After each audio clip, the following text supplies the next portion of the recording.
ফেসবুকে পরিচয় থেকে প্রেম, আর সেই প্রেমই ডেকে আনলো মর্মান্তিক পরিণতি।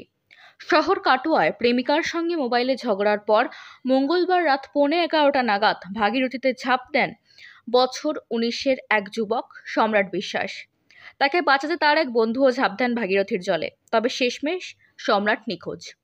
স্থানীয় বাসিন্দা তার বন্ধুকে উদ্ধার করলেও সম্রাটের হদিশ পাননি। জানা গিয়েছে, স্থানীয় দোকানে কাজ করতেন সম্রাট, মায়ের সঙ্গে থাকতেন। দিদি ও বন্ধুরা অভিযোগ করেছেন, ওই প্রেমিকা বারবার টাকা চাইতো ও প্রতারণা করত। ঘটনার তদন্তে নেমেছে পুলিশ। সারা এলাকায় নেমে এসেছে শোকের ছায়া।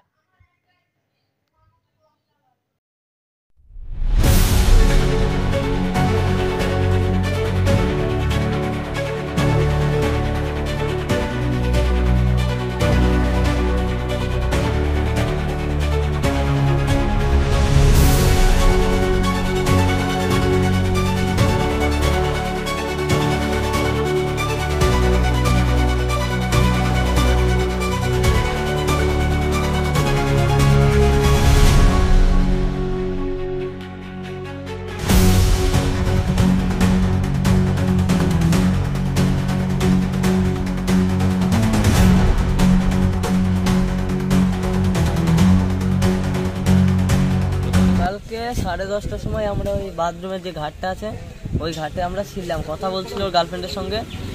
কথা বলতে বলতে ও চলে গেল একবারে ঘাটের ধারে। ঘাটের ধারে যাওয়ার পরে কোনো একটা কথা নিয়ে উঠে গেল যে তুই তাহলে গঙ্গা জলে ঝাঁপ দিয়ে দে। দিয়ে সেই কথা শুনে ও ফোনটা রাখা মাত্র জলে ঝাঁপ দিয়ে। কে বলেছিল এটা? ওর গার্লফ্রেন্ড। নিলাম নাম। আচ্ছা, দিয়ে ও সঙ্গে সঙ্গে ফোনটা নামিয়ে রেখে 1 মিনিটও লেট করেনি, ঝাঁপ দিয়ে দিল জলে। আমি যেতে যেতে ও লাফ দিয়ে দিয়েছি।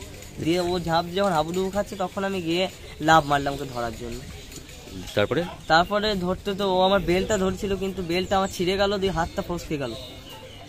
দিয়ে তারপর আমাকে আরেকজন এসে তুললো, আমি ডাকলাম একজনকে, উপর থেকে ও এসে আমাকে তুললো। তারপর উঠে আর ওকে দেখতে পাই।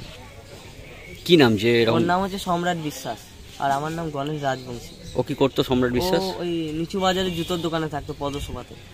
আর কোথায় বাড়ি ওর? ওর বাড়ি হচ্ছে পালপাড়া। কাল কখন হয়েছে? কাল ওই 10:45 নাগাদ রাত্রি।